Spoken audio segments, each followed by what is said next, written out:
Bonjour à tous. Aujourd'hui, je vais vous présenter le projecteur X-Gimme Elfin. Ce n'est pas un tout nouveau produit, je n'avais pas trouvé le temps de le tester plus tôt, mais ne partez pas déjà. Mon test devrait vous fournir plus d'informations que les autres vidéos sur YouTube. Je teste les projecteurs selon 10 critères objectifs et j'explique les résultats de manière simple pour vous aider à choisir le bon produit. Avant de commencer, petite communication rapide. Personne ne me paye pour faire ces tests et tester des produits n'est pas mon occupation principale. Il me faut environ 20 heures de mon temps pour tester un projecteur, rédaction comprise. Je vous serais donc très reconnaissant si vous pouviez acheter quoi que ce soit avec mes liens dans la description. C'est le seul revenu que je reçois pour mon travail et cela aide à acheter et tester d'autres produits. Et si vous aimez mes tests, vous pouvez évidemment aussi vous abonner, ça ne coûte rien, merci.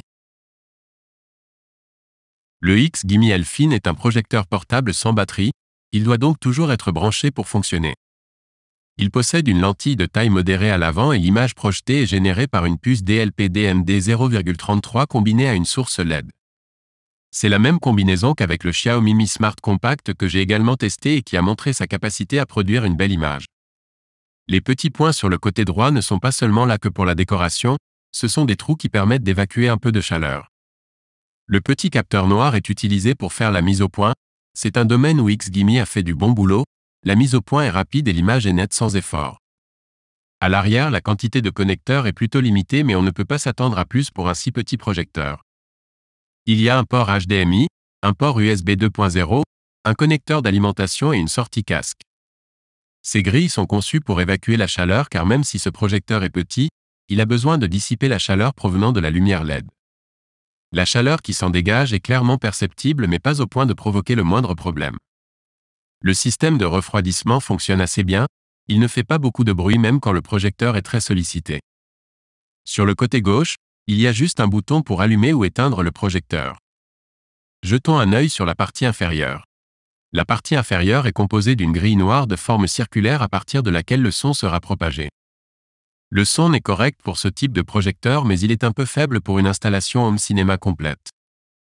Il y a une vis standard au milieu pour fixer le projecteur à un trépied. Il n'y a pas de trépied dans l'emballage mais n'importe quel trépied devrait convenir car le projecteur est très léger, il ne pèse que 984 grammes, soit moins qu'un appareil photo réflexe numérique. Le X-Gimme Elfin a un rapport de projection de 1.2, ce qui signifie que pour chaque mètre entre le projecteur et l'écran, vous augmentez la largeur de l'image de 80 cm. À 1 mètre de distance de l'écran, vous obtenez une image d'environ 80 cm sur 45 cm.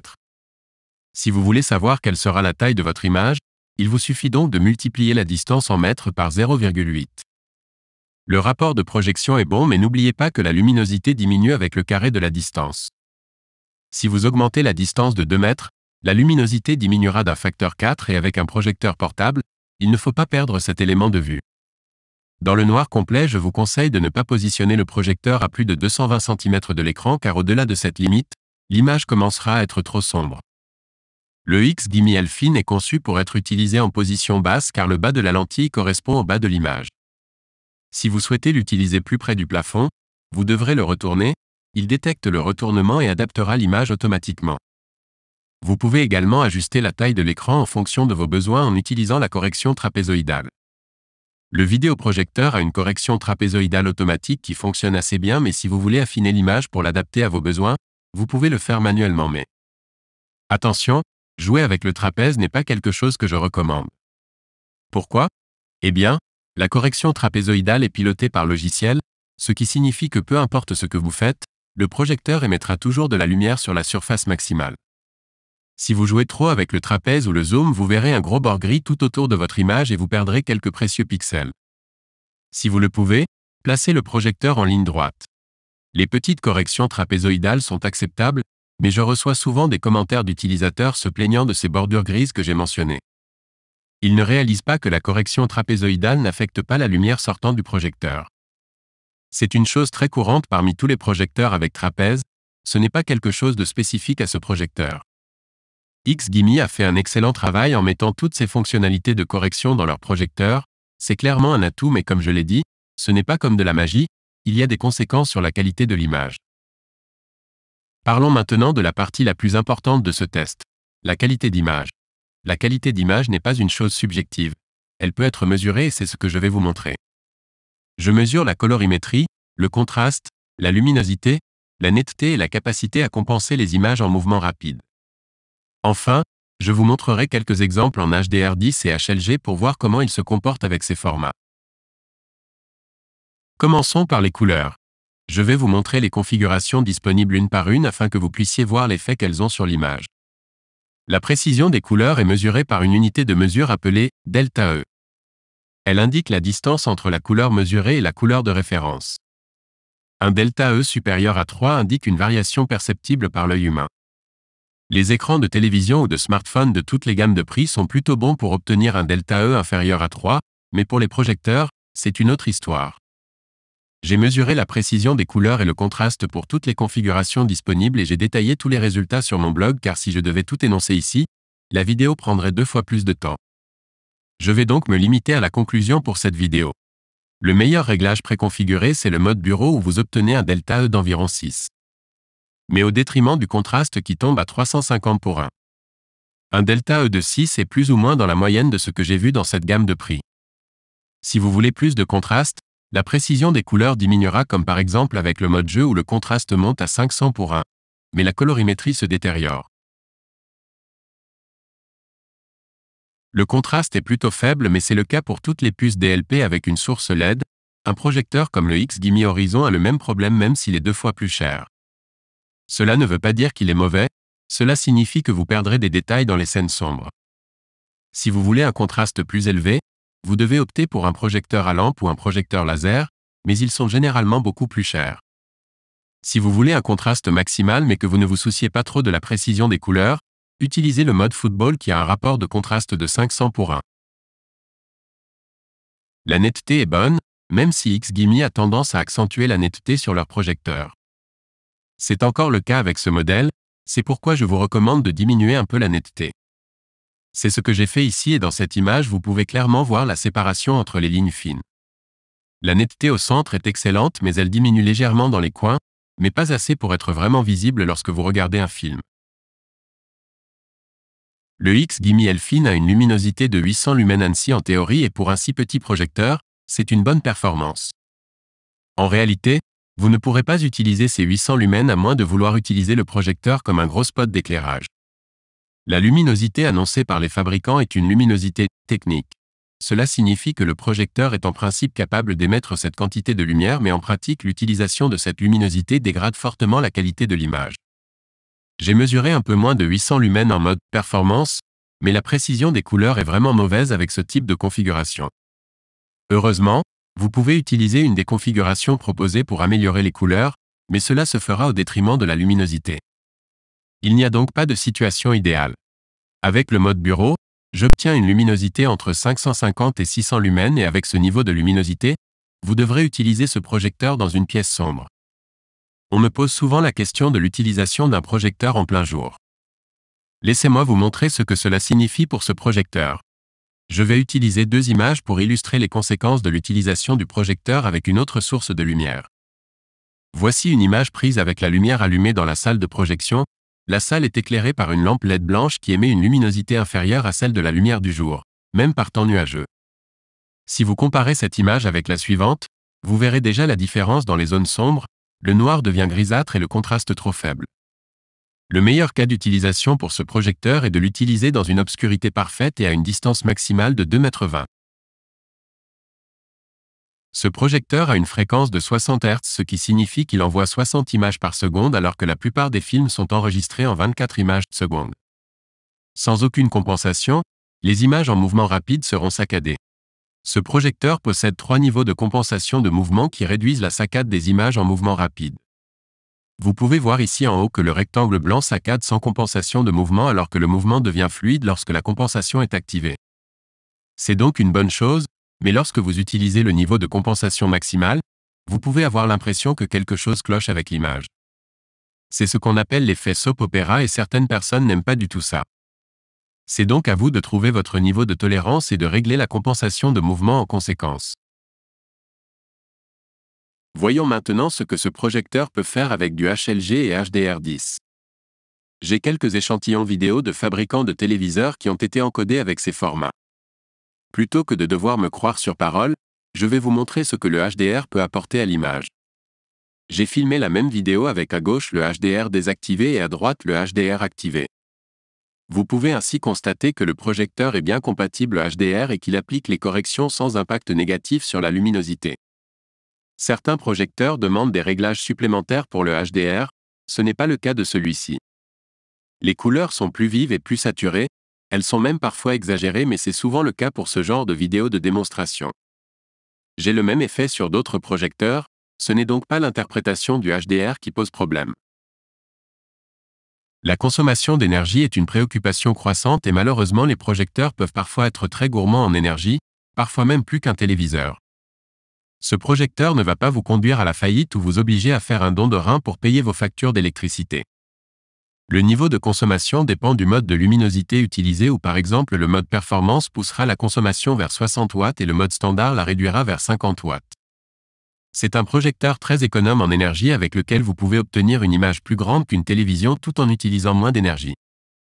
Le Elfin émet un bruit de ventilation, j'ai mesuré environ 47 décibels à côté du projecteur et à 1 mètre le bruit n'est presque plus audible. Le bruit varie en fonction du mode de luminosité utilisé. Si vous utilisez le mode performance, le projecteur fera beaucoup plus de bruit et votre image ne sera pas bonne, je vous conseille donc de ne pas utiliser ce mode. Jouer avec un projecteur c'est tentant mais avant de se lancer dans l'aventure il faut s'assurer que le projecteur soit conçu pour ça. Pourquoi ? Eh bien, tout simplement parce qu'il y a quelque chose qu'on appelle « input lag » qui peut rendre votre expérience de jeu exécrable. Il s'agit en réalité d'un décalage entre ce que vous faites avec votre manette de jeu et le temps que cela prend pour être visible sur le projecteur. Vous avez besoin d'un input lag inférieur à 30 millisecondes pour pouvoir jouer à des jeux rapides. Pour tester le mode de jeu de ce projecteur, j'ai utilisé Shadowrunner, d'abord parce que le jeu est gratuit, mais aussi parce que c'est un jeu qui nécessite des réactions rapides où le input lag pourrait représenter un problème. Le XGIMI Elfin dispose d'un mode jeu avec un mode boost supplémentaire qui réduit le décalage d'entrée à un niveau imperceptible. Je n'ai ressenti aucune latence en jouant à Shadowrunner et la qualité d'image combinée à la réduction du décalage d'entrée fait de ce projecteur une bonne alternative au projecteur dédié au jeu. Pour être parfait, ce projecteur aurait dû être capable d'aller au-delà de 60 Hz mais ceux-là sont généralement plus chers comme par exemple le Fengmi V10 que j'ai également testé.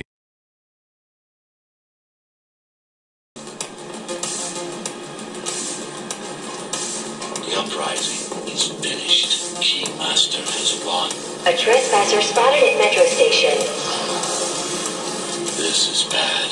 You'll have to fight your way out of here.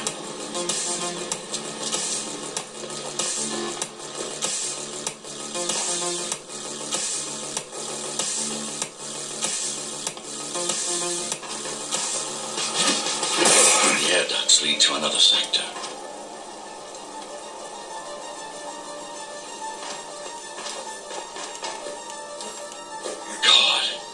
Your software is a mess. I've rebooted your acceleration module. You should be able to squeeze through that turbine.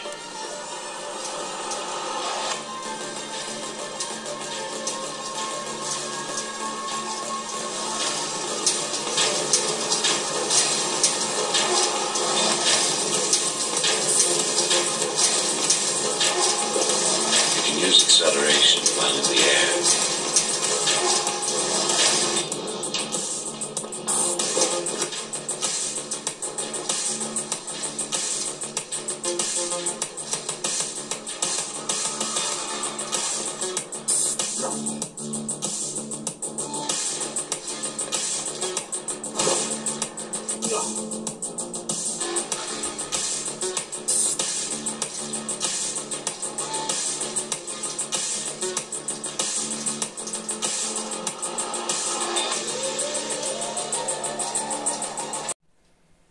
XGIMI s'est construit une bonne réputation pour la qualité du son, ils utilisent généralement des haut-parleurs de chez Harman Kardon et les projecteurs comme le XGIMI Horizon par exemple produisent un très bon son.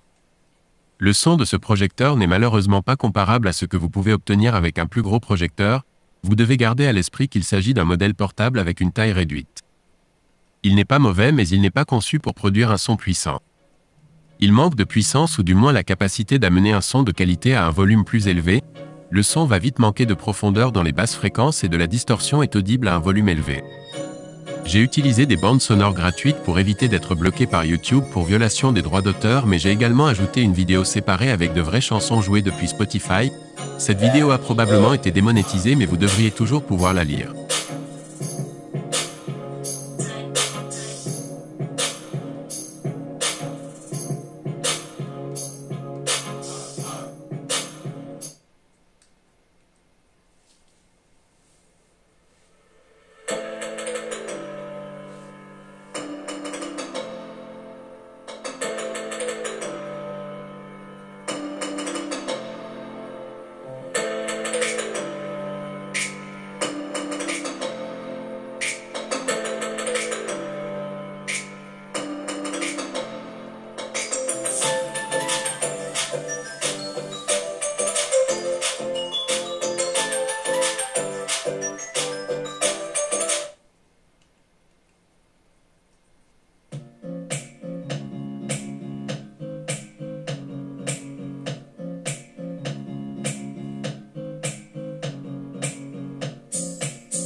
Le XGIMI Elfin fonctionne avec une version native d'Android TV, ce qui signifie que vous pourrez utiliser la plupart des applications disponibles sur le Play Store et profiter d'une grande variété de contenus sans utiliser une solution séparée comme un stick HDMI ou un boîtier Apple TV.